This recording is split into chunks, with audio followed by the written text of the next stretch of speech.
What is profit. इस video में हम ये जानेंगे कि प्रॉफिट क्या होता है, इसके इकोनॉमिक रीजंस क्या हैं और इसे जस्टिफाई कैसे किया जा सकता है।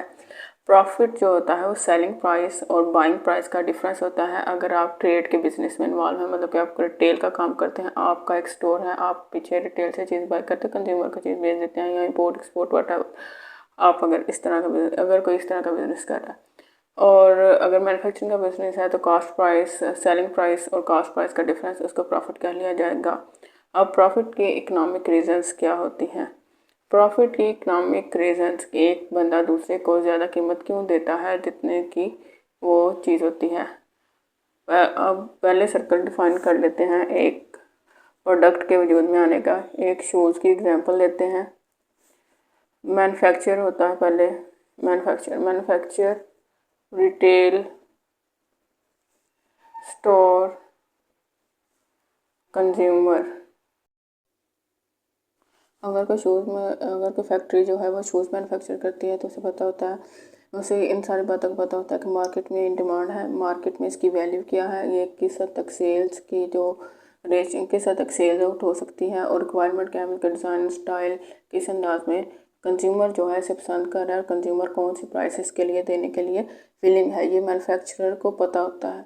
फिर वो रॉ मटेरियल सोर्स करता है, उसके बाद मशीनरी होती है, रॉ मटेरियल सोर्स करता है, लेबर हायर करता है और वो चीज़ प्रोड्यूस करता है। फिर अब जब उसके पास एक रिटेल वाला आता है, रिटेल वाले को भी मार्केट का पता होता है, उसे पता होता है कि कंज्यूमर ये चीज़ वो इसी सूरत में उसके पास आएगा कि कंज्यूमर जो है इस चीज़ के लिए इतनी प्राइस पे करने के लिए विलिंग है।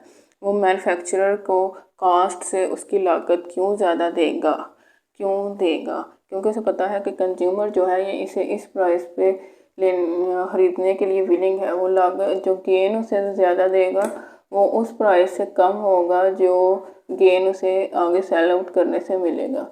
कॉस्ट प्लस उसका गेन, ठीक है। और दूसरी बात यह है कि रिटेलर को ये सारा प्रोसेस जो है मैन्युफैक्चरिंग का, रिसर्च का, डिमांड का, चीज़ बनाने का, फिर इस दौरान जो रिस्क आते हैं वो इन सब से उसे नहीं गुजरना पड़ा, इसलिए वो उसकी कॉस्ट भी कंसीडर करेगा। फिर उसको गेन वो क्यों ज़्यादा देगा, क्योंकि आगे उसे पता है कि एंड कंज्यूमर जो है वो इस चीज़ की इतनी प्राइस दे रहा है, उसका प्रॉफिट जो है यकीनी है एक नॉर्मल रिस्क के साथ। अब रिटेल की बात आ गई। अब रिटेल वाला आगे स्टोर पर वो चीज़ सप्लाई करेगा। स्टोर पर वो चीज़ जब सप्लाई करेगा तो इसकी बाइंग प्राइस और जो इसकी खुद की कॉस्ट इंकर होगी ट्रांसपोर्टेशन, स्टोरेज वगैरह की, वो मिलाएगा, फिर उस पर एक गेन चार्ज करेगा। अब वो क्यों गेन चार्ज करेगा, अगेन वो जानता है कि कंज्यूमर इसके लिए इतनी प्राइस देने के लिए विलिंग है। स्टोर वाला भी इस बात से आगाह है कि कंज्यूमर इसकी इतनी प्राइस दे रहा है, मार्केट में इसकी इतनी वैल्यू है, अगर मैं ये चीज़ इस कीमत पर खरीद रहा हूँ इतने इजाफे के साथ जितना ये मुझे कह रहा है, तो मैं आगे इससे भी इजाफे के साथ बेचूंगा और मुझे ये मुनाफा होगा, ठीक है। और रिटेल वाले को भी पता है। और दूसरी बात कि रिटेल वाले ने चीज़ जब मैन्युफैक्चरर से सोर्स की है, वहाँ से अपने रिटेल हाउस तक, वेयर हाउस तक लाया है, उसने इस पर कोई कास्ट इंकर हुई है। तीसरे अब आ जाते हैं कि स्टोर वाले की जो बाइंग प्राइस और फिर वो स्टोर पे जब एक दुकान को चलाने के, एक स्टोर को चलाने के खर्चे हैं, वो उसकी कास्ट बन गई।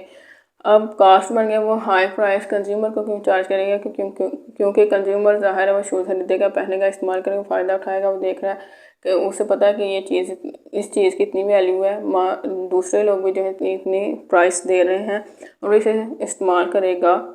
वो इस चीज़ के लिए उसे हाई प्राइस, वही प्राइस जो पहले से मैन्युफैक्चरर को भी पता था कि ये प्राइस इसकी कंज्यूमर देगा, कंज्यूमर वो प्राइस देगा। और कंज्यूमर, दूसरी बात ये है कि कंज्यूमर अब अपनी ज़िंदगी के हर एक चीज़ के लिए खुद ही ना तो वो कर सकता है कि मैन्युफैक्चरर के पास डायरेक्ट जाए ये सारी हाई प्राइस को करने के लिए, अवॉइड करने के लिए, और ना ही वो ये कर सकता है कि वो हर चीज़ जो ज़िंदगी की है वो खुद ही बनाने बैठ जाए। फिर वो करेगा क्या, फिर वो क्या क्या बनाएगा।